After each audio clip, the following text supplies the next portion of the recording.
जिन भाई बहनों को आमंत्रित किया उनको भी आशीर्वाद है, जो हर पल इस योग और अध्यात्म के लिए, भगवान के लिए, राष्ट्र के लिए जीते हैं।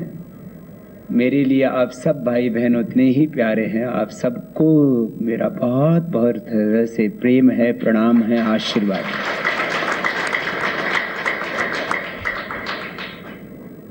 यहाँ जो भी कार्य होता है उस कार्य में सबसे बड़ा सहयोग रहता है हमारे भाई अजब सिंह जी का, और कभी भी सामने नहीं आते हैं, उनको भी बहुत बहुत आशीर्वाद है।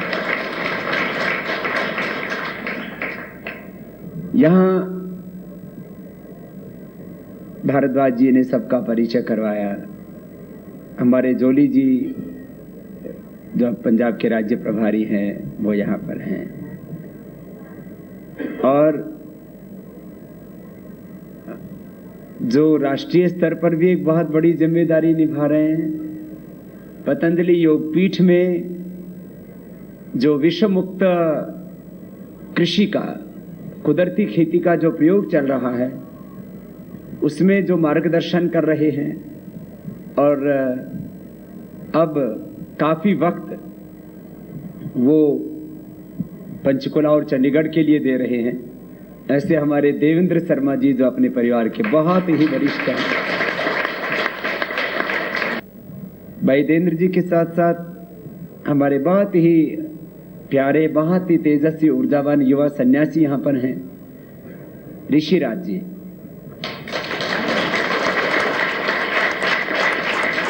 और पूज्य स्वामी जी महाराज का तो बहुत प्यार है।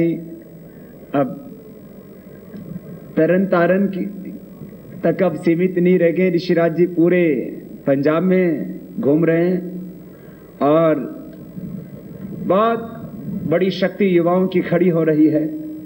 और आज हम ने भाई श्री राकेश जी से बात की, जो हमारे मुख्य केंद्रीय प्रभारी हैं, और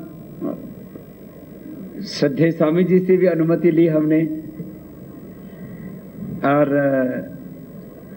ऋषिराज जी को पंजाब प्रांत का युवा प्रभारी का भी आज हम दायित्व सौंप रहे हैं।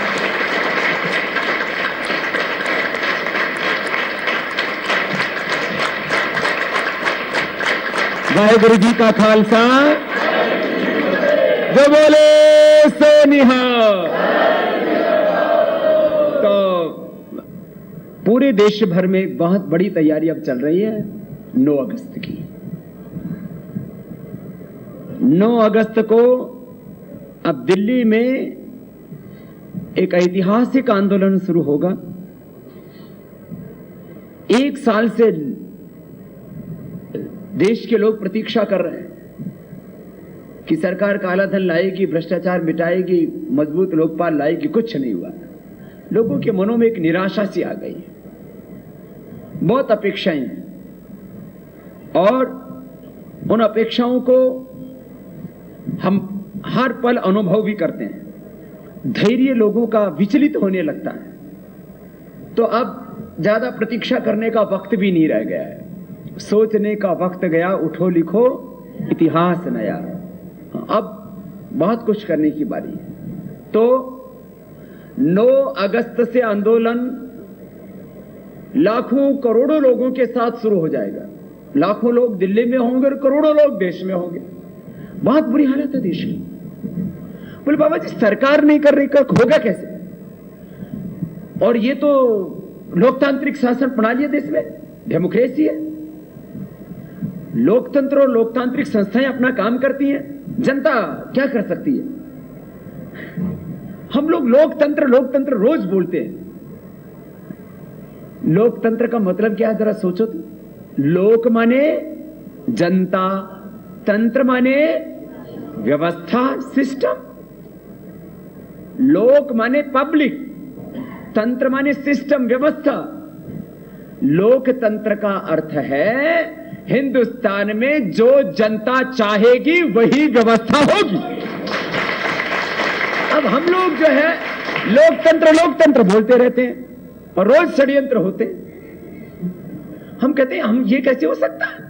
ये तो डेमोक्रेसी, अरे डेमोक्रेसी इसीलिए हम कहते हैं जो जनता चाहेगी वो होगा।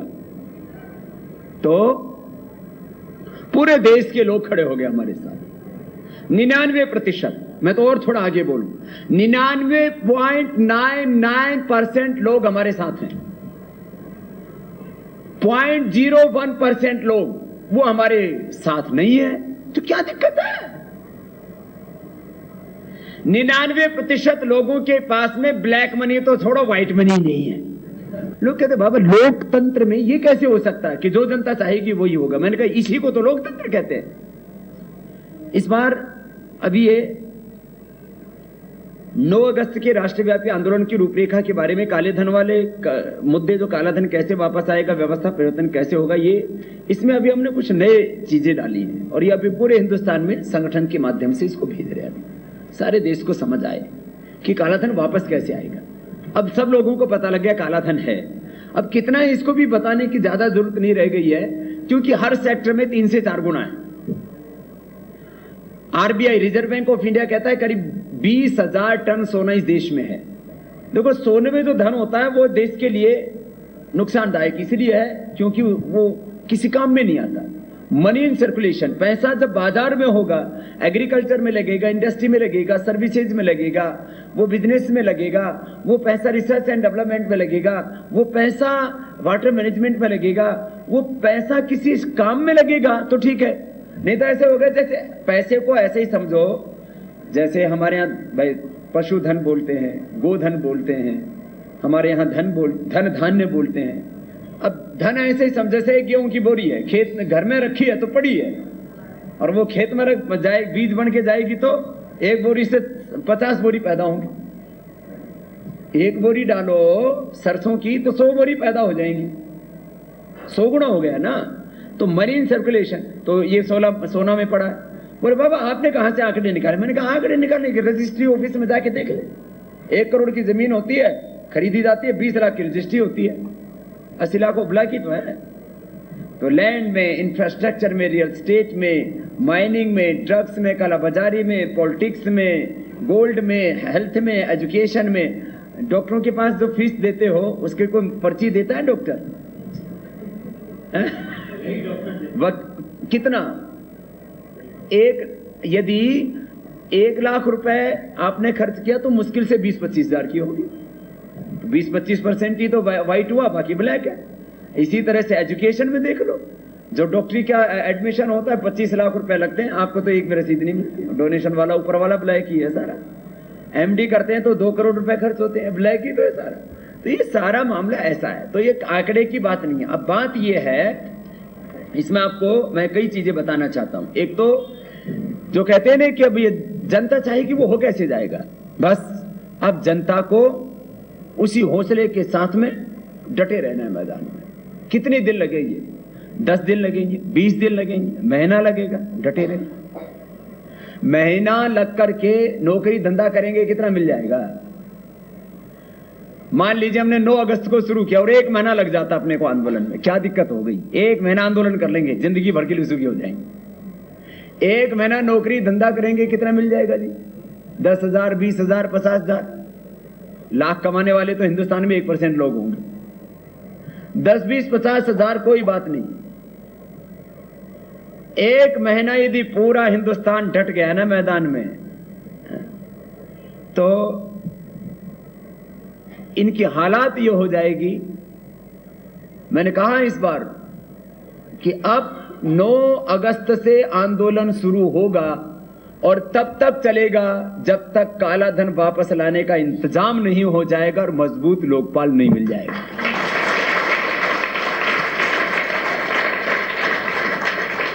और इसके लिए यदि हमें अपने इस राष्ट्रीय यज्ञ में प्राणों की, अपने जीवन की आहुति भी देनी पड़ी तो हम देने के लिए तैयार हैं। और खाली स्वामी रामदेव ही नहीं, इसमें लाखों करोड़ों लोग साथ में होंगे। देखते हैं कितनी आहुति, जितनी भी भारत माता को बलिदान की आवश्यकता होगी वो सब देने के लिए हम तैयार हैं। अब ये काम होना ही चाहिए, बहुत हो गया।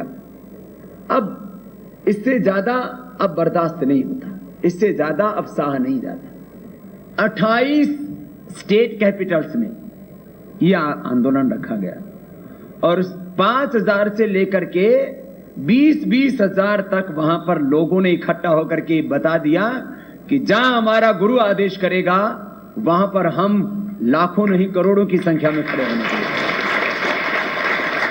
ये तो क्योंकि एक दिन का सांकेतिक आंदोलन था तो ही लाखों लोग घरों से बाहर निकल पड़े। अब जब आर पार की लड़ाई होगी 9 अगस्त को, तब तो करोड़ों लोग निकलेंगे। देखो, ये देश गुरुओं का देश है, ऋषियों का देश है और इस देश की सबसे बड़ी खासियत है लोगों में कृतज्ञता का भाव बहुत गहरा है। करीब 11 लाख किलोमीटर की यात्रा करके 11,000 से ज्यादा सभाएं और शिविर करके 11 करोड़ से ज्यादा लोगों तक हम पहुंचे हैं। उन सब में ना कृतज्ञता का भाव। कोई भी बड़ा काम करने के लिए सब लोग यही सोचते हैं इसमें अपनी ताकत क्या है।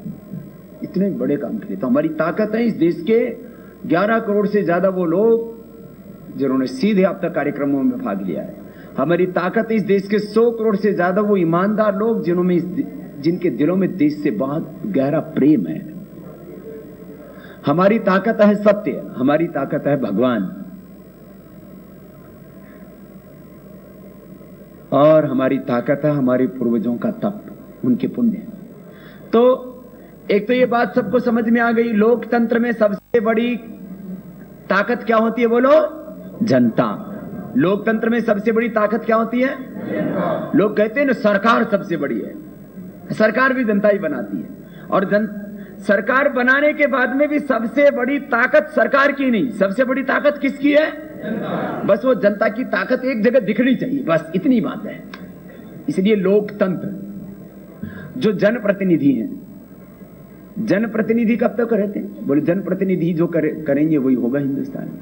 तो जयप्रकाश नारायण जी ने एक बात बहुत अच्छी कही। एक तो ये कहा जनता के प्रतिनिधि आप तब तक है जब तक जनता की भलाई के लिए काम कर रहे हैं। यदि आप भ्रष्टाचार करने लग जाते हैं, लूटने लग जाते हैं, देश के साथ नाइंसाफी करने जाते हैं, देश के लोगों के साथ क्रूरता बर्बरता करने लग जाते हैं, तो आप लुटेरे हो जाते हैं, आप हत्यारे हो जाते हैं, आप जनता के प्रतिनिधि नहीं रह जाते। दूसरी बात कहते हैं जनता के प्रतिनिधि, अरे जनता तो गायब होगी, प्रतिनिधि बच गए। तो जनप्रतिनिधि उनको बोला जाता है, वे जनता के प्रतिनिधि संसद में बैठते हैं। तो जनता के प्रतिनिधि तब तक है जब तक वो जनता के लिए और देश की भलाई के लिए, तरक्की के लिए, खुशहाली के लिए, विकास के लिए काम कर रहे हैं। और जनता की तरक्की, खुशहाली, भलाई होगी काला धन आने से, भ्रष्टाचार मिटने से, वो तुम करेगा, फिर कैसे चलेगा? तो एक तो लोकतंत्र को ठीक से समझो। फिर हम केंद्र सरकार से मांग इसलिए कर रहे हैं क्योंकि कानून बनाने का अधिकार हमने उसको दिया हुआ है, लेकिन हम जनता के लोग खड़े हो जाएंगे तो बनाना पड़ेगा उनको। ये जो लोग कहते हैं ना जनता देश में कानून नहीं बना सकती, जनता के हित में ही कानून बनते हैं, जनता के लिए कानून बनते हैं। इसलिए जैसा जनता चाहेगी वैसे ही कानून, वैसे ही प्रावधान संसद में होंगे, उसके अलावा कुछ भी नहीं हो सकता। तो चीजों को ये घुमाते हैं राजनेता। राजनीतिक षड्यंत्र एक तरफ चलते हैं, फिर दूसरे चलते हैं आर्थिक षड्यंत्र। वो आर्थिक षड्यंत्र ऐसे होते हैं कि पूरे देश की अर्थव्यवस्था कुछ लोगों की बंधक बन जाती है, आम आदमी को तो पता ही नहीं होता है। फिर नैतिक षड्यंत्र ऐसे होते हैं, देश में सोशल वॉइस किसकी होगी, देश में एक्टिविस्ट का दर्जा किसको दिया जाना है, फिर देश में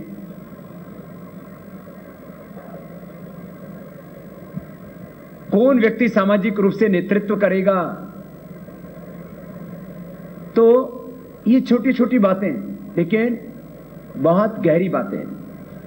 तो सभी कार्यकर्ताओं को इन षड्यंत्रों के बारे में भी परिज्ञान हो, इसके लिए हमने 4 प्रकार के षड्यंत्रों के बारे में जानकारी दी है।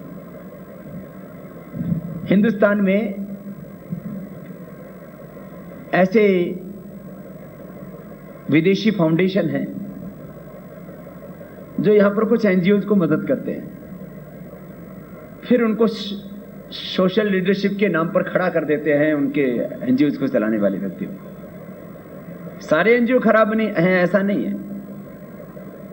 और उनको फिर पुरस्कार देते हैं, और इसको ये जो है ये पुरस्कार मिल गया। मैगसेसे से शुरू होते हैं पुरस्कार और नोबेल तक जाते हैं, तो उनको इसको विदेशी पुरस्कार मिला है। विदेशी पैसे और विदेशी पुरस्कारों के आधार पर खड़े लोगों की थोड़ी तहकीकात कर लेना।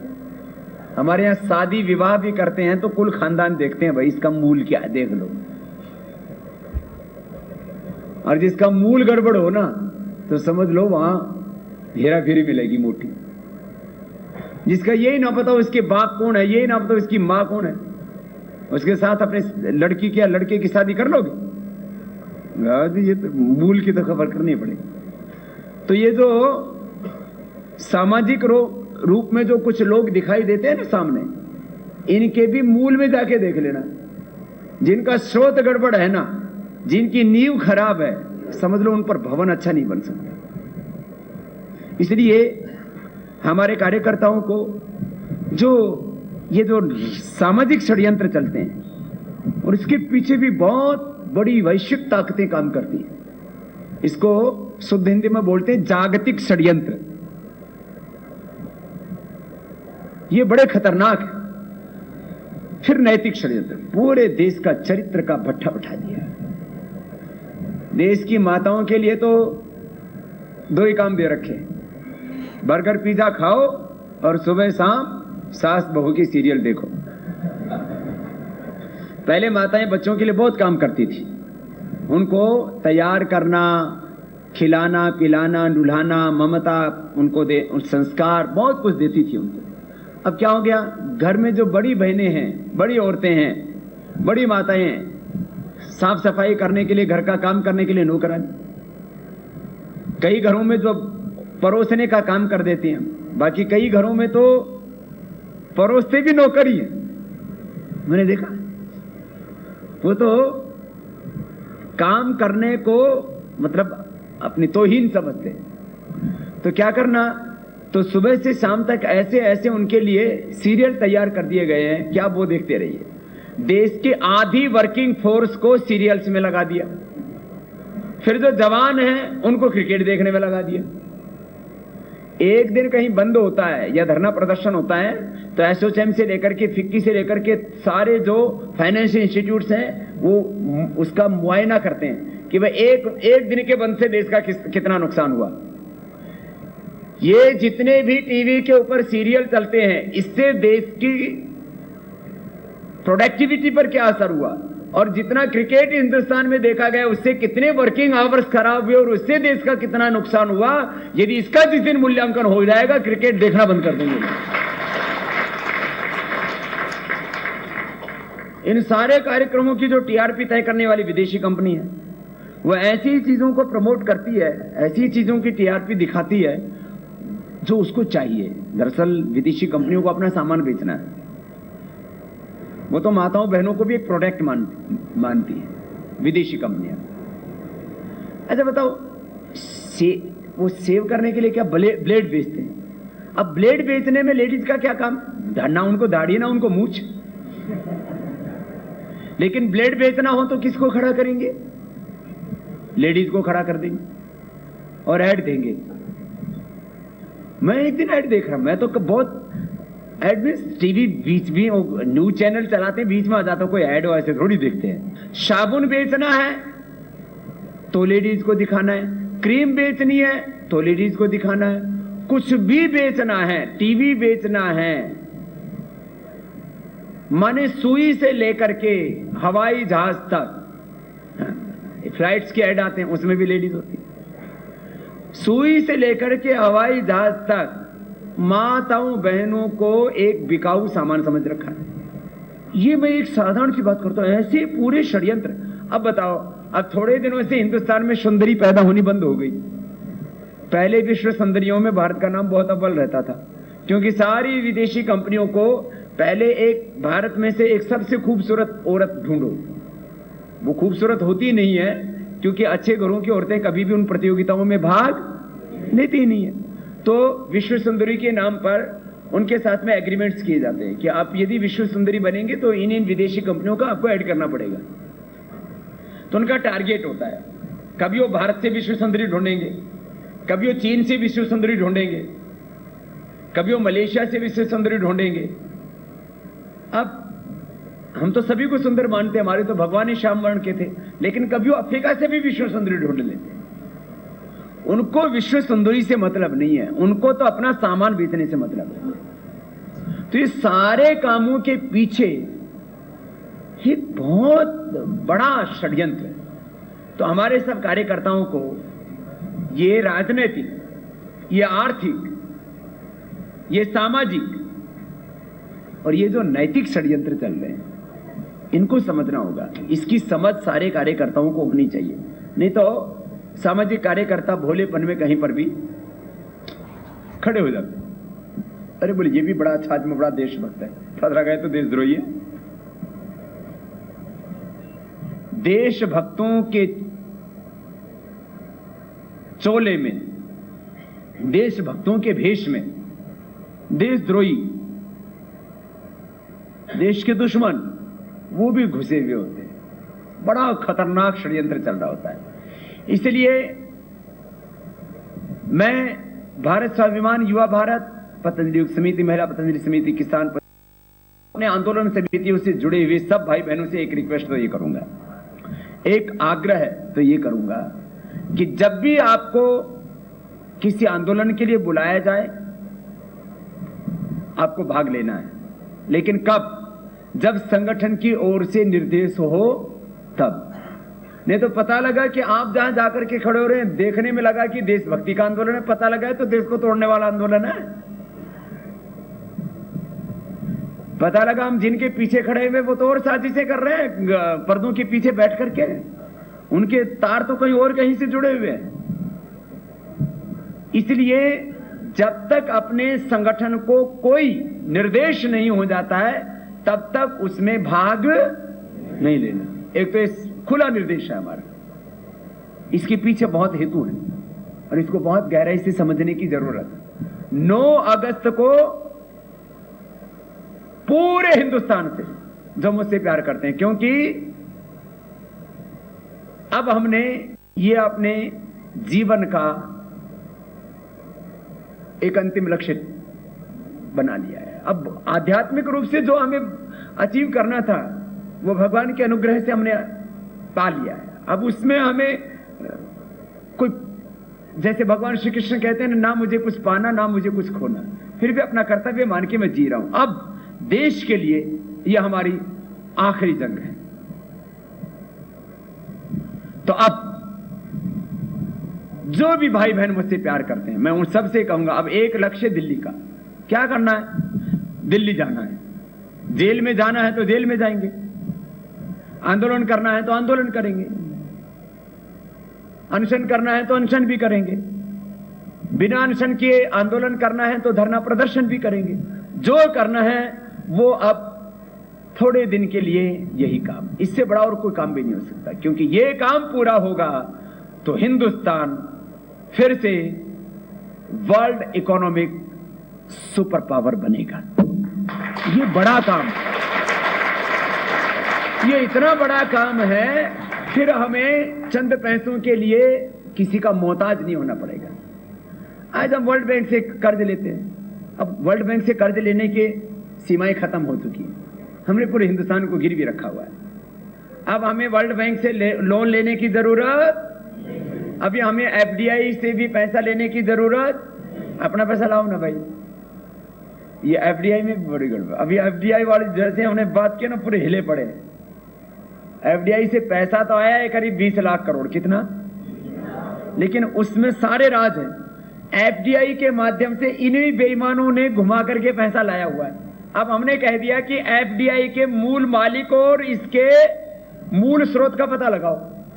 एफडीआई में पैसा कहां से आया है, जब तक इसका मूल ना मिले, what is the ultimate source of this FDI and who is the ultimate owner of this FDI, इसके जो अल्टीमेट शेयर होल्डर है और अल्टीमेट जो सोर्स है इसका, वो पता लगना चाहिए। अभी क्या पता लगता है? अभी जो एफडीआई आती है ना, उसमें खाली पता लगता है इसके डायरेक्टर्स का और मैनेजर्स का। डायरेक्टर्स प्रस्ताव पास कर देते हैं एफडीआई के लिए, जो भी विदेशी पूंजी आती है हमारे देश के अंदर, और जो उसके मैनेजर्स हैं वो हस्ताक्षर कर देते हैं, मालिकों का पता ही नहीं। और एक खास बात, ये जो मॉरिशस आदि से जो पैसा आता है उसके ऊपर टैक्स भी नहीं लगता है। इन्हीं लोगों ने विदेशों में पैसा जमा करवाया है, जो 20 लाख करोड़ रुपए लेके आए।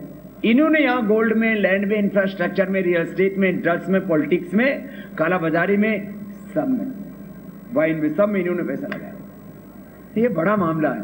तो अब सबसे बड़ी बात, 9 अगस्त को तैयार रहना है। तो 9 अगस्त से पहले एक एक गांव से, अब ये जो आपको निर्देश दिए जा रहे हैं ना, इसी के लिए कि एक एक गांव से लोगों को जोड़ो, गांव गांव से आंदोलन समितियां, और एक एक गांव से 25-50 आदमी, पूरे हिंदुस्तान का आंदोलन है, गांव से लेकर के शहर तक, lower class, middle class, upper class, जितनी भी क्लास कही जाती है, गरीब अमीर, सबका आंदोलन है, सबका भला होगा इससे। अमीर लोगों के लिए इतने बड़े अवसर होंगे, उनको फुर्सत नहीं होगी काम से। खूब बनाओ, बड़ी बड़ी इंडस्ट्री बनाओ, रिसर्च डेवलपमेंट के कार्यक्रम चलाओ, खूब अपने खेतों में फसल पैदा करो, किसानों के लिए, इंडस्ट्री चलाने वालों के लिए, जवानों के लिए, हिंदुओं के लिए, मुसलमानों के लिए, दलितों के लिए, सवर्णों के लिए, सब के लिए। और फिर देश की जीडीपी होगी अमेरिका और चीन से ज्यादा बड़ी। फिर देश का ग्रोथ रेट होगा 15 से 20 के बीच में। फिर जो है इन्फ्लेशन तो रहेगा ही नहीं, 50 साल टैक्स देने की जरूरत नहीं, गैस, डीजल, पेट्रोल आधे मूल्य में मिलेगा पूरे हिंदुस्तान को। यहाँ 2 रुपए घटाने बढ़ाने के लिए पूरे हिंदुस्तान में जो है कसरत हो जाती, मशक्कत हो जाती है, कुछ नहीं मिलता। ये बहुत बड़ा मुद्दा है। तो गांव से लेकर के शहर तक सब हिंदुस्तान के लोगों को आए, देखते हैं इनमें कितना दम है, कितने लोगों की सिर कत्ल करेंगे, कितने लोगों को जेल में डालेंगे, कितने लोगों को गोलियों से भूनेंगे, देखेंगे। तो अब ये काम देखो, कोई भी काम बिना बलिदान के पूरा हुआ। 10 वर्ष तैयारी चली कम से कम, 1857 की क्रांति की, उसको सन्यासी विद्रोह का नाम दिया जाता है। जब जब कोई बड़ी क्रांति हुई तो पीछे सन्यासियों ने काम किया। रामायण के समय राम और रावण का युद्ध हुआ तो राम को किसने तैयार किया? गुरु वशिष्ठ और विश्वामित्र ने। और इधर भगवान कृष्ण ने बहुत बड़ी भूमिका निभाई महाभारत काल में, कौरव पांडवों के बीच में। तो किसने तैयार किया? महर्षि योगेश्वर भगवान श्री कृष्ण को महर्षि संदीपनी ने। और जब जो है, अब चंद्रगुप्त का तो सबको पता ही, चंद्रगुप्त को किसने तैयार किया? महर्षि चाणक्य ने। वो बहुत बड़े ऋषि थे, उन्होंने शादी नहीं की, उन्होंने दुनिया की सुख नहीं भोगे।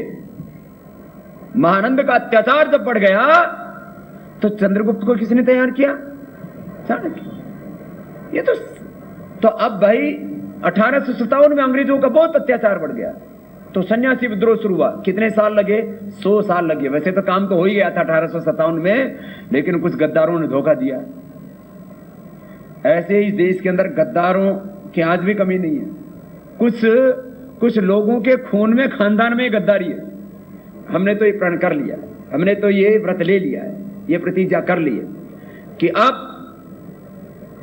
9 अगस्त से आंदोलन शुरू होगा और तब तक चलेगा जब तक काला धन वापस आने का इंतजाम नहीं हो जाएगा, जब तक मजबूत लोकपाल नहीं मिल जाएगा, जब तक इस व्यवस्था परिवर्तन के लिए एक वातावरण तैयार नहीं हो जाएगा।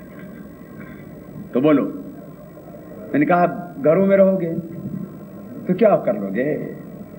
नौकरी, धंधा, घर, परिवार, ये तो चलता रहेगा अपना। पहले आंदोलन के लिए 7 लाख से ज्यादा लोगों ने आहुति दी थी। अब इसमें सैकड़ों हजारों लोगों की भी आहुति लग जाए, हमने सबसे पहले आहुति अपनी अर्पित करने के लिए सबसे पहला नाम अपना, उसके बाद जिसको खड़ा होना हो। तो अब चंडीगढ़ से, पंजाब से ही नहीं, पूरे हिंदुस्तान से जो भी भाई बहन अब अपनी तैयारी करके आई हो। थोड़ा जो ज्यादा जिम्मेदारी वाले हैं घर परिवार की, 5-7 दिन की तैयारी करके आ जाइए। और जो हमारी तरह से जिन्होंने ठान ही लिया है कि अब तो देश के लिए जीना है और देश के लिए मरना भी पड़े तो तैयार है, तो 5-7 दिन के लिए तो सब तैयार है ना? फिर आके अपना घर परिवार संभाल लेना, 5-10 दिन की तैयारी करके आ जाना, ठीक है। बाकी फिर दूसरे मोर्चे पर आ जाएंगे। और जो पूरी तरह से तैयार हैं कि अब तो काला धन लेकर के, मजबूत लोकपाल लेकर के ही हटेंगे वहां से, इसके लिए कितने लोग तैयार? सारे। अब पूरे पंजाब से पहले भी जब बलिदान हुए तो सबसे ज्यादा बलिदान किसने दिए? पंजाब ने। हमारे अरे आप गुरुओं ने कितने बलिदान दिए। देखो लोग कहते बाबा जी आपका बलिदान बाद में होना चाहिए, हमारा पहले होगा। गुरु गोविंद सिंह जी ने सबसे पहला बलिदान किसका दिया? अपना और अपने परिवार का दिया। और खड़े खड़े दीवारों में चिन्हवा दिए गए। अब तो क्या अत्याचार करेंगे? अब तो जो भी अत्याचार करेंगे हम। देखो आंदोलन की तो दिशा है ना, जब वो अहिंसक होती है ना, तो ये दो ही काम कर सकते हैं। हमें दो चीजों का ध्यान रखना है। एक तो आंदोलन को हिंसात्मक रखना है। जेपी जी ने एक बहुत अच्छा मंत्र दिया कि सबको इस बात की ट्रेनिंग दो। थोड़ा सताएंगे, डंडे मारेंगे, कोई बात नहीं, घाव घू भर जाएंगे, डंडे डुंडे मार के कपाल भाती करेंगे तो दोबारा हड्डी जुड़ जाएगी। थोड़ा यदि किस व्रत किया, उपवास किया, सत्याग्रह किया, वजन वजन कम होगा, बढ़ जाएगा, कोई बात नहीं। तो अब हमला चाहे जैसा होगा, हाथ हमारा नहीं उठेगा, इसके लिए तैयार कर। अराजकता, अशांति फैलाना हमारा मकसद नहीं। तो इसमें ज्यादा से ज्यादा सरकार क्या करे? गिरफ्तार करेगी, जेल में डालेगी, 1 महीना 2 महीना। आप सामान्य जो अब करोड़ों लोग जेल में आ गए तो जेलें छोटी पड़ जाएंगी, तो फिर इनको ही बंद करना पड़ता है कार्यक्रम। इसलिए हम जैसे लोगों को ज्यादा से ज्यादा कितने दिन रख सकती है? 1 जिंदगी, इससे ज्यादा तो नहीं रख सकती। मर के फिर पैदा होंगे, फिर यही काम करेंगे, करोगे काम। अपराध करके जेल में जाना शर्मिंदगी की बात है, वो अपमान की बात है, लेकिन देश के लिए जेल में जाना ही गौरव की बात है।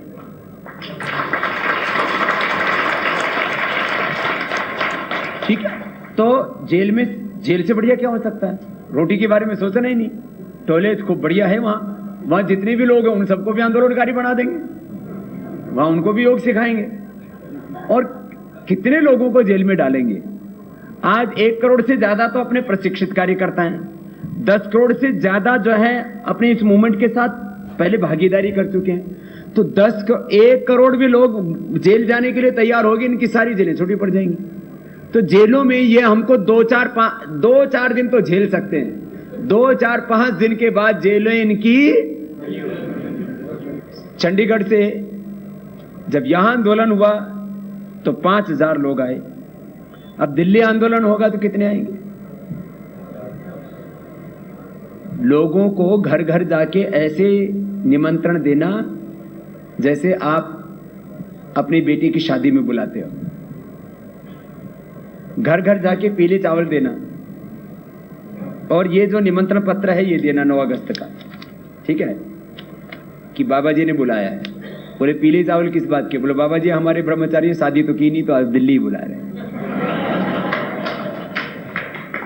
ठीक है, तो घर घर जाके पीले चावल देना और उनके नाम लिखना और उनका इंतजाम करना। संगठित रूप से होती हैं चीजें। अब अकेला आदमी ने बोला, अरे भाई कैसे जाए, जाना तो चाहते हैं। तो जब वो 50 तैयार हो गए तो एक बस तैयार होगी, चलो भाई। अब बस वाले को बोल देना भाई अब जब दोबारा कॉल करेंगे तब आके ले जाना, आ जाएंगे, बहुत बसें हैं, कोई बात नहीं। तो ऐसे लोगों को 9 अगस्त के लिए कैसे बुलाना है, निमंत्रण कैसे देना है, इनविटेशन कैसे देना है? घर घर जाकर के, ठीक है, और उनकी सूची तैयार करना, और उन 50 आदमियों के ऊपर एक ग्रुप लीडर बना दिया, उसके साथ कोऑर्डिनेट। ये ऐसे काम करने का तरीका होता है। कोई भी चीज संगठित होकर की जाती है, संगठित हुए बिना बड़ी लड़ाई नहीं लड़ सकते। हमारी फौजें संगठित है, इसलिए पूरी दुनिया हमसे डरती। हम घर में संगठित होंगे, संगठन में संगठित होंगे, देश में संगठित होंगे। देखो किसी भी मूवमेंट को लीड करते हैं 1% लोग, और वास्तविक रूप से लीड करते हैं 0.01% लोग। उससे ज्यादा लोग अपने साथ खड़े हुए, इसलिए चिंता की बात नहीं। तो घर घर जाकर के निमंत्रण देना, पूरे पंजाब से और चंडीगढ़ से ये तो पूरा हिंदुस्तान अपने साथ में है। हम 9 अगस्त का आंदोलन तो खाली पंजाब, चंडीगढ़, दिल्ली, हरियाणा और पश्चिम उत्तर प्रदेश, राजस्थान और मध्य प्रदेश के कुछ जिलों से ही पूरा कर सकते हैं, जिसमें अभी मेरा दौरा हो चुका है। पश्चिम उत्तर प्रदेश और उधर से भिंड, मुरैना, ग्वालियर, जो ये एरिया कहा जाता है चंबल का। अरे जब कावड़ लेने के लिए लाखों लोग हरिद्वार जा सकते हैं, तो देश को बचाने के लिए, भ्रष्टाचार मिटाने के लिए और काला धन 400 लाख करोड़ रुपए लाने के लिए क्या करोड़ों लोग नहीं खड़े हो सकते? अरे कावड़ लाने से कहते भगवान भोले शिव शंकर प्रसन्न होंगे, और ये 400 लाख करोड़ रुपए वापस आने पर तो 121 करोड़ लोगों की आत्मा प्रसन्न हो जाएगी। ये भ्रष्टाचारियों, कुर्सी छोड़ो, या तो कुर्सी पर बैठ के वो करो जो हम चाहते हैं, या तो मजबूत लोकपाल लाओ, या तो काला धन देश में लाओ, नहीं तो जाओ। अब ये बहुत बड़ी जंग होगी और इसमें थोड़ा बहुत कष्ट भी आएगा। देखो, नहीं तो देश में फिर निराशा छा जाएगी। हमने कहा जो देश की अपेक्षाएं हैं, उम्मीदें हैं, उनको हम तोड़ेंगे नहीं। अब सब देख लिया इनका। मेरे से बोले बाबा फिर भी आप मिल रहे हो? मैंने कहा हाँ, उल्हाना ना दें कि हमसे बात नहीं की, हम भी साथ देते, हम तो वैसे ही कर देते। तो हम पक्ष से, विपक्ष से, यूपीए से, एनडीए से, सब लोगों से कह रहे हैं, और एक ऐसा वातावरण अब बन चुका है, इतिहास में इतना बढ़िया वातावरण कभी नहीं बना। क्रांतिकारियों के साथ कोई खड़ा नहीं होता था। भगत सिंह की जमानत लेने के लिए उनके पिता को जब पूंजी का प्रबंध करना पड़ा तो ठीक हो, बड़े जमींदार थे, उन्होंने कर ली व्यवस्था, लेकिन उन्होंने कहा नहीं, अब मुझे जमानत नहीं लेनी है। भगत सिंह ने मना कर दिया साहब। लेकिन भगत सिंह के साथ में कोई खड़ा नहीं होता था। राजगुरु सुखदेव के साथ, अशफाक उल्लाह खां के साथ, पंडित राम प्रसाद बिस्मिल, सुभाष चंद्र बोस के साथ, क्रांतिकारी जितने भी थे, इनके साथ कोई खड़ा नहीं होता था। आज मुझे खुशी है जब हम खड़े हो रहे हैं तो लाखों नहीं करोड़ों लोग हमारे साथ खड़े हो रहे हैं। इससे बढ़िया वातावरण कभी नहीं। और भगत सिंह के सामने विकल्प था, वो अपनी फांसी की जो है वो उनको जमानत मिल सकती थी, उन्होंने जमानत नहीं ली। बोले नहीं, अब तो मेरे बलिदान से ही देश को कुछ मिलेगा। तो हमने अब सोच लिया, अब हमारे जीने से जो लाभ होना था वो हो गया। अब यदि हमारे जीने से लाभ होगा तो हम जिंदा रहेंगे, और 9 अगस्त के बाद यदि हमारे बलिदान से भी इस देश को कुछ मिल सकता है तो हम अपना बलिदान भी देने के लिए तैयार हैं। ये आपकी भावनात्मक सहानुभूति पाने के लिए नहीं कह रहा हूं मैं। अब और कोई रास्ता भी नहीं, सब कुछ करके देख लिया, और अब इस तरफ हमने अब ये बड़ा निर्णय नहीं लिया, हमने ये बड़ा फैसला हमने नहीं लिया, तो हिंदुस्तान में सदियों के लिए फिर कुछ नहीं हो सकता। तो अब 9 अगस्त से शुरू होगा। 15 अगस्त जो हमारा आजादी का दिन है, उस तक एक बड़ा फैसला हो जाएगा।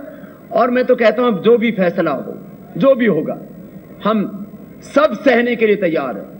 और ये निर्णय हमने किसी के दबाव में नहीं लिया है, ये फैसला हमने किसी प्रलोभन में नहीं किया है।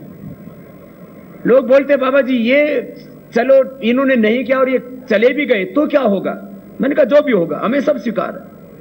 ये आएंगे, दूसरे जो सत्ता में आएंगे, उनको अब तो ये करना ही पड़ेगा, अब इससे अलावा कुछ नहीं हो सकता। तो हमने बहुत सोच समझ करके निर्णय लिया है, और ये निर्णय मैं खाली पंजाब वालों को नहीं सुना रहा हूं, जो मुझसे प्यार करते हैं करोड़ों देशवासी, मैं उन सब से कह रहा हूं, और हर भारतवासी से कह रहा हूं कि अब देखो, अब जो वातावरण बना हुआ है हिंदुस्तान में, ज्ञात इतिहास में नहीं, सृष्टि के आदिकाल से लेकर के आज तक 1,96,08,13,113 वर्ष हो गए इस धरती को बने, आज तक इतना बढ़िया वातावरण नहीं बना है। और आज ये काम हमने नहीं किया तो फिर ये काम कभी नहीं होगा इतिहास।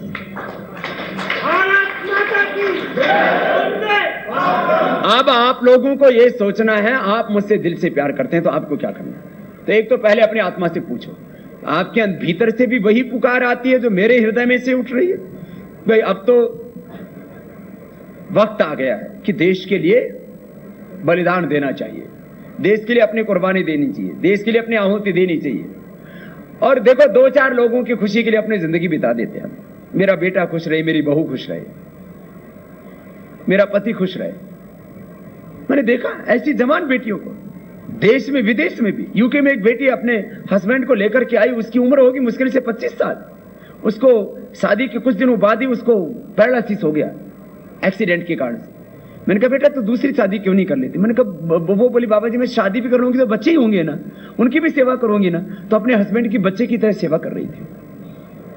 कुछ लोग अपने पति की खुशी के लिए, कुछ अपनी पत्नी की खुशी के लिए, कुछ अपने 2 बच्चों की खुशी के लिए अपनी जिंदगी बिता देते हैं। कुछ लोग अपना कोई एक जिंदगी का मकसद बना लेते हैं, कला, साहित्य, संगीत, नृत्य, खेल, कि मेरे को तो मेरा मकसद यही है कि मैं जिंदगी भर क्रिकेट खेलूंगा। कुछ कहते हैं मेरा एंटरटेनमेंट करना मेरी जिंदगी का मकसद है। कुछ अपने जिंदगी का मकसद बना लेते हैं कुछ लोगों को खुशियां देना। मैंने जिंदगी का मकसद बनाया है कि मेरे जीने से और मेरे जाने से 121 करोड़ लोगों को खुशियां मिले, बस ये मेरी जिंदगी का मकसद है। और वह देखो मरना तो एक दिन सबको है। किसी को सांप काट खाता है तो मर जाते हैं, को रोड एक्सीडेंट में 1 लाख से ज्यादा लोग मर जाते हैं। एक भाई मेरे से बता रहा था 15-20 हजार कितने लोग तो हिंदुस्तान में इससे मरते हैं, बिच्छू से काटने से मर जाते हैं, ये सांप काटने से मर जाते हैं। और कितने लोग रोगों से मर जाते हैं, 10 लाख से ज्यादा लोग तो कैंसर से मरते हैं। साल भर में मैंने एक दिन पूरा डेटा निकाला था, 1 करोड़ के करीब लोग बीमारियों से मर जाते हैं, 1 करोड़ के करीब। भगवान ने मुझे कोई बीमारी तो दी नहीं, सांप मुझे काटता नहीं, हार्ट अटैक मुझे होगा नहीं, ब्रेन फेल होगा नहीं, कैंसर होगा नहीं। तो भाई मैं जी रहा हूं हिंदुस्तान के लिए, और यदि मरना भी पड़े इसके लिए, तो मैंने कहा भगत सिंह वाला अब प्रसंग आ चुका है। इससे अब मेरे जीने से और मेरे जाने से वतन को फायदा होना चाहिए। अब इसी स्पिरिट के साथ जो भाई बहन इस आंदोलन के अंदर खड़ा होना चाहते हैं, घर घर जाएं लोगों को। अब जो है माइक लगा करके ठीक है घोषणाएं करनी पड़ती हैं, आंदोलन के बारे में बताना पड़ता है, लेकिन जो मुझसे दिल से प्यार करते हैं वो घर घर जाए और इस लोगों के लिए कि भाई आओ अब सब मिलकर के, हमारा देश खतरे में, इससे ये बहुत नाजुक वक्त है। हमसे 5 से 10 गुना ज्यादा पावरफुल हो चुका है चीन, उसकी जीडीपी, उसकी ग्रोथ रेट और उसका सेविंग, उसके पास में परमाणु शक्ति, उसकी सैन्य शक्ति, उसका रिजर्व्स, फॉरेन रिजर्व्स और उसका एक्सपोर्ट, सब लगभग कितनी बातें मैं बताऊं, वो हमसे 10 गुना ज्यादा है ताकतवर कुछ चीजों में, कुछ में 5 गुना ताकतवर है। आज भारत की आंतरिक स्थिति बहुत खराब है। अब यदि हमने इस हिंदुस्तान को नहीं बचाया ना, तो आने वाली पीढ़ियां भी हमको माफ नहीं करेंगी, और ये बहुत बड़ा मकसद है। तो सब भाई बहन मिलकर के घर घर जाएं, गांव गांव जाएं। जो ग्राम समितियों का निर्माण का काम है, फिर ग्राम सभाओं से इस आंदोलन के लिए समर्थन लेने का काम है। पूरे हिंदुस्तान की ग्राम सभा से लेकर के लोकसभा तक अभी संग्राम छिड़, अब इसमें आप सबको एक बड़ी भूमिका निभानी है। तो आप लोग कुछ दिन देश के लिए तपस्या करने के लिए तैयार हैं, हमारी माताएं बहनें भी तैयार हैं, और हमारे बड़े और जितने भी बड़े बुजुर्ग हैं, मैं तो कहता हूं वो सत्याग्रह करते और अनशन करते या इस आंदोलन को करते करते यदि प्राण भी निकल जाते हैं ना, इससे बड़ी जीवन की और कोई सार्थकता नहीं हो सकती। भाई वैसे मरोगे तो यूं कहेंगे भाई बहुत बड़े आदमी था, मर गया। और इस आंदोलन में यदि अपनी आहुति दोगे तो बलिदानी कहाओगे, स्वतंत्रता सेनानी कहलाओगे, शहीद कहलाओगे। तो भाई यदि किसी को ऐसे ही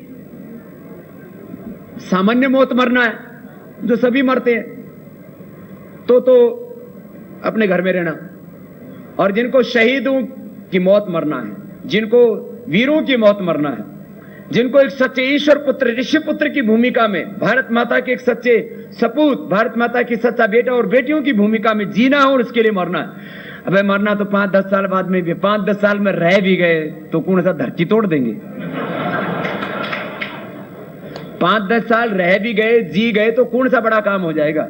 अरे आपकी तो 5-10 साल की होगी, मेरी तो कम से कम 100 साल की जिंदगी बाकी है।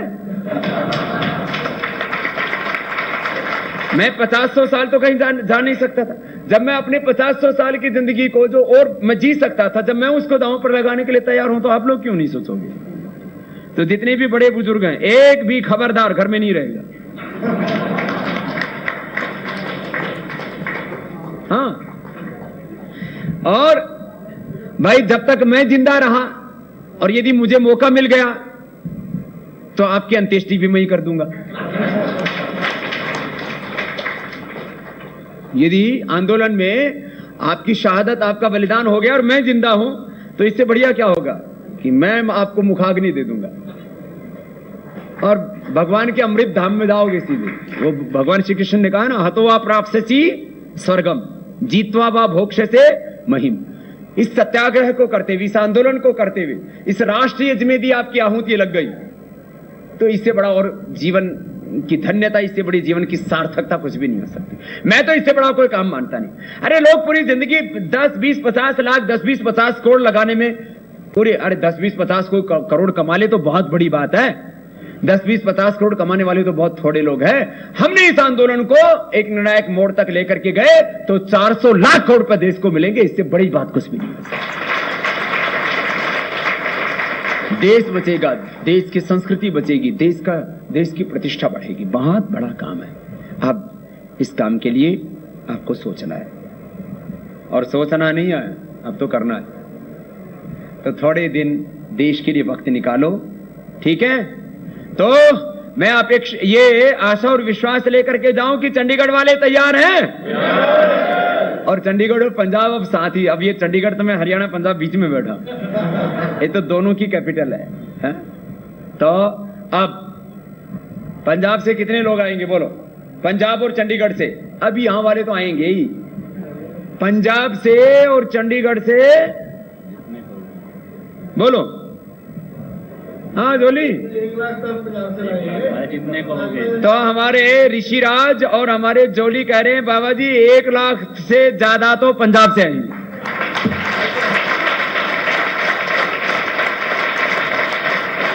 अब देखेंगे कितनों को जेल में डालेंगे और कितनों के सर कत्ल करेंगे, कितनों पे डंडियां बरसाएंगे। इनके डंडे कम पड़ जाएं, डंडे तोड़ तो डंडे इनके कम पड़ जाएं, इनकी जेलें जो है भर जाएं, जेलें कम पड़ जाएं। ये जो भी कुछ करेंगे ना, हम कोई हिंसा, हम कोई अशांति, हम कोई जलजला करने के लिए नहीं जा रहे हैं। हम तो शांतिपूर्ण तरीके से जा रहे हैं। जाएंगे, मेरे से बोले बाबा अनुमति नहीं देंगे तो मैंने कहा लोकतंत्र में सरकार की गलत नीतियों का विरोध करना ये हमारा मौलिक अधिकार है, ये हमारा कानूनन अधिकार है, ये हमारा संवैधानिक अधिकार है। और जो हम मांग कर रहे हैं वो जनहित में है, राष्ट्रहित में है, वो न्यायपूर्ण है। प्रधानमंत्री ने खुद मुझे पत्र लिख करके बोला हुआ है, सुप्रीम कोर्ट ने ऑर्डर में बोला हुआ है कि बाबा जी जिन मुद्दों को लेकर के आंदोलन कर रहे हैं वो मुद्दे जायज हैं। तो ये जो भी परिस्थिति आएंगी, ये हमें आंदोलन की अनुमति नहीं देंगे तो भी आंदोलन करेंगे। क्यों अनुमति क्यों नहीं दे रहे? तो अब तो हर परिस्थिति में 9 अगस्त टारगेट क्या होगा? दिल्ली चलो। 9 अगस्त का टारगेट क्या होगा? जो पहले सुभाष चंद्र बोस जी ने किया था, दिल्ली चलो। तो 3 जून को तो ये अभी इनको खाली चेताया था। अब 9 अगस्त को पूरे हिंदुस्तान से, केवल ये तो बड़ी भूमिका निभाएंगे, पंजाब की बहुत बड़ी भूमिका होगी, हरियाणा की बहुत बड़ी भूमिका होगी, राजस्थान, उत्तर प्रदेश का बहुत बड़ा हिस्सा, और जो है पश्चिम उत्तर प्रदेश, हिमाचल और ये इधर से जम्मू कश्मीर और कुछ उत्तराखंड आदि, जहां से बसों से लोग आ सकते हैं। बहुत ज्यादा दूरी नहीं है, 200-250 किलोमीटर, 300 किलोमीटर है, लेकिन तो दूर से आ रहे हैं वो भी आएंगे। 8 तारीख से ही मामला शुरू हो जाएगा, 8, 9, 10। बस इसमें ऐसा मजमा लगना चाहिए। पहला टारगेट केवल दिल्ली, सिंगल टारगेट, अब इधर उधर नहीं। अब स्टेट कैपिटल में बाद में होगा, यहां अपने आप तैयार हैं लोग। सबसे पहला टारगेट दिल्ली, बस उसके बाद उससे और कोई दूसरा टारगेट नहीं। और तारीख 9 अगस्त। ठीक कितने दिन बाद? ठीक 2 महीने का। इतना वक्त है, अरे इतने वक्त में तो धरती में प्रलय कर सकते हैं। हाँ? 9 तारीख शुभ है, तो 9 तारीख को भारत छोड़ो का ऐतिहासिक दिन और नया इतिहास बनाना है। तो ये मैंने आपको बातें बताई जो ग्राम समितियों से लेकर के ग्राम सभाओं से हस्ताक्षर का अभियान, ग्राम समितियों का गठन और दिल्ली आने के लिए पूरा आंदोलनकारियों की टीम। और इसमें कुछ लोग आंदोलन के लिए आएंगे, खाली धरना प्रदर्शन में भाग लेंगे, कुछ लोग अनशन उपवास करना चाहे करें ना, अपने अपने ढंग से करें। इसमें कोई एक बाध्यता नहीं होगी कि सबको अनशन करना है। जो अनशन करके भाग लेना चाहे वो अनशन करके लेंगे, और जो खा पी करके मैदान में डटना चाहे वो खा पी के डटेंगे। इस बार में कोई एक खास रूल रेगुलेशन लागू नहीं है, ठीक है? खुला मैदान होगा, खुली जंग होगी, ठीक है? इनको 5 दिन 10 दिन 20 दिन 5 दिन भी झेलने मुश्किल हो जाएंगे। पिछली बार तो लाखों लोग थे, इस बार कितने होंगे देखते हैं क्या होगा, ठीक है? तो आप लोग भाई अब इसमें ढील मत छोड़ना, बस एक ही बात कह के जा रहा हूं, ठीक है? और सब लोगों को मूवमेंट से जुड़ने के लिए एक नंबर के बारे में भी बताते रहना, 022-3081112। ये तो सबको याद हो गया है।